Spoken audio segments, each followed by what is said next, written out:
माझं नाव प्रकाश पांडुरंग चव्हाण. मी कोहिनूर 86 टेस्टचं बियाणं त्या रोपाची लागण केलेली आहे. त्यासोबत लागण केल्यानंतर 15 दिवसानंतर मी या किटचा वापर करण्यास सुरुवात केली.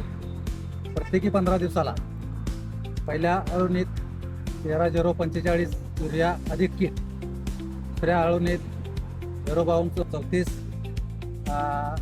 थोडासा युरिया आणि किट, आणि तिसऱ्या अळवणीला पण 12 एकसर आणि युरिया आणि किट. अशा पद्धतीने प्रत्येकी 15 दिवसाला अळवणी केली व 3 फवारण्या त्यासोबत केल्या.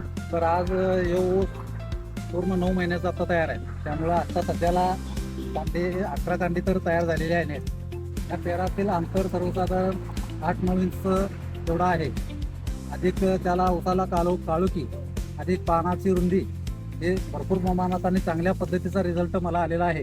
त्यामुळे सर्व शेतकऱ्यांनी या रोपाची लागण करण्यास काय हरकत नाही आणि या किटचा वापर जरूर करावा.